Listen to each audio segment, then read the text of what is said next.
Bismillahirrahmanirrahim. Assalamualaikum warahmatullahi wabarakatuh. Halo teman sukses, apa kabar kamu hari ini? Semoga kita semua selalu dalam keadaan sehat dan bahagia.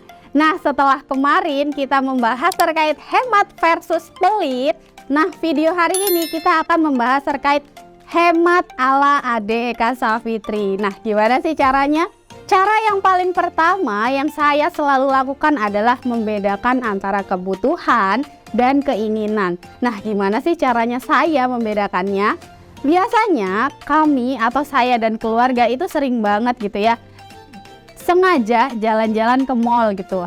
Niatnya cuma mau makan. Tapi biasalah ya, kalau perempuan-perempuan tuh selalu excited dengan kotak warna merah, apalagi itu adalah diskon. Nah, biasanya diskon yang sangat menarik itu adalah 50-40%, kemudian 90%, apalagi kalau misalkan itu terkait kayak tas, sepatu, atau yang lainnya. Nah, kalau kami lagi jalan-jalan gitu, biasanya suka mampir. Dan mampir tuh memang sengaja banget. Perempuan kan biasa ya, ingin cuci mata. Tapi pas kita masuk kemudian mulai tertarik, saya biasanya menanyakan kepada diri saya paling pertama.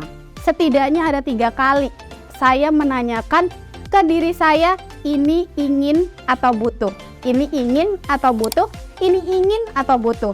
Jadi ketika kami ataupun saya gitu kan ya, saya dan keluarga memang selalu membiasakan ketika ingin membeli sesuatu tuh selalu bertanya dulu kepada diri sendiri, ingin atau butuh. Nah, ketika kita sudah menjawab, barulah kita memutuskan itu sebuah keinginan atau kebutuhan. Jadi itu cara yang paling pertama dan paling efektif buat saya ketika melihat diskon bertebaran di mall. Ya, menurut saya itu sangat-sangatlah wajib gitu ya. Sebelum kita memutuskan untuk membeli sesuatu hal, baik itu di mall yang terlihat mata atau kita cuma dari rumah scroll-scroll marketplace gitu kan ya, toko oranye atau toko hijau dan lain sebagainya. Itu yang paling pertama harus ditanya dulu kepada diri sendiri, ini ingin apa butuh ya? Cara yang kedua adalah financial planning, paling saya lakukan. Kenapa sih saya harus financial planning? Nah, biasanya saya itu kalau misalkan ada keinginan yang memang belum banget dibutuhin untuk saat ini, saya memplankan atau merencanakan dalam jangka waktu yang agak panjang gitu. Misalkan saya pengen ganti handphone nih gitu kan. Kalau misalkan kita bulan ini pengen ganti handphone dan sekarang juga harus ganti handphone, itu kan artinya kita melakukan sebuah pemborosan gitu. Misalkan beli handphonenya nggak murah, misalkan belasan juta gitu kan. Jadi uang kita yang 1 bulan bisa jadi habis. Enak kalau kita memang punya tabungan, tapi kalau kita nggak punya tabungan, yang ada kita sebulan malah sangat-sangatlah pelit atau makan seadanya untuk diri sendiri. Nah, jadi perencanaan jangka panjang atau financial planning ini memang biasa saya lakukan. Supaya ketika saya punya keinginan beli handphone, ya saya harus mentargetkan gitu kan ya. Dalam sebulan saya harus menyisihkan berapa supaya saya bisa mencapai target handphone baru. Yang ketiga ini adalah menerapkan hidup minimalis. Gimana sih caranya menerapkan hidup minimalis? Contohnya nih, kita tuh punya baju secukupnya aja. Kadang-kadang perempuan nih heboh ya, bilang, aduh gue pakai baju apa ya hari ini, kayaknya gue udah nggak punya baju. Padahal di lemarinya kalau dibuka, Masya Allah luar biasa seabrek bajunya, tapi dia bingung mau pakai baju yang mana. Nah, biasanya kalau saya dan keluarga saya gitu ya, menerapkan hidup yang minimalis. Hidup minimalis bukan berarti pelit, tapi segala sesuatunya itu secukupnya aja. Kalau kita punya baju, ya secukupnya aja.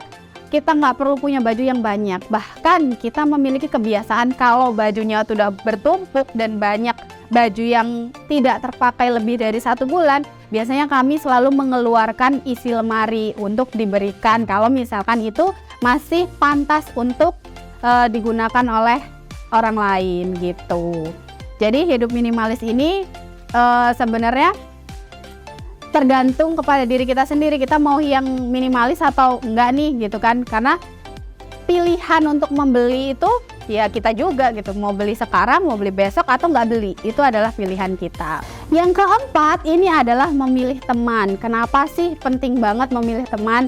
Iya, menurut saya itu adalah salah satu basic atau pegangan saya ketika saya masuk kuliah. Jadi saya harus memilih teman yang itu tidak hedon gitu bahasanya. Karena kan saya dari kampung nih gitu kan ya. Terus tiba-tiba tinggal di Bandar Lampung, tinggal di kota yang notabene-nya itu tuh ya ada mall, kita bisa kemana-mana, aksesnya sangat mudah. Kalau kita nggak punya motor, kita ada ojek gitu kan ya. Jadi pokoknya bisa kemana-mana. Makanya saya memegang teguh bahwa saya harus memilih teman. Karena dengan siapa saya bermain itu bisa menentukan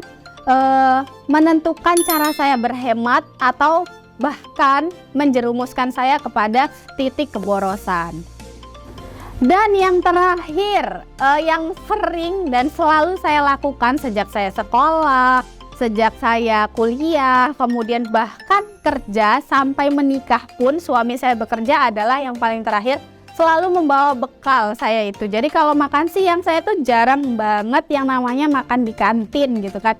Bahkan track record saya sejak saya SMP itu saya hanya sekali makan di kantin sekolah gara-gara ibu saya kesiangan masaknya gitu. Terus waktu SMA saya itu ke kantin bisa dihitung hanya 3 kali, dan 3 kali itu pun saya dibayarin sama kawan saya.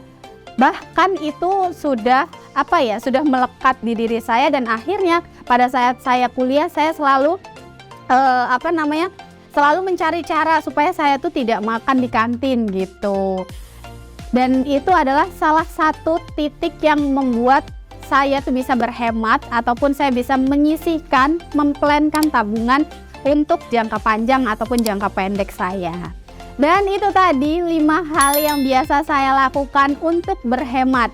Dan lagi-lagi ini hemat ala Adeka Savitri. Teman-teman boleh menerapkan, boleh mulai mengaplikasikan di dalam hidup teman-teman semua.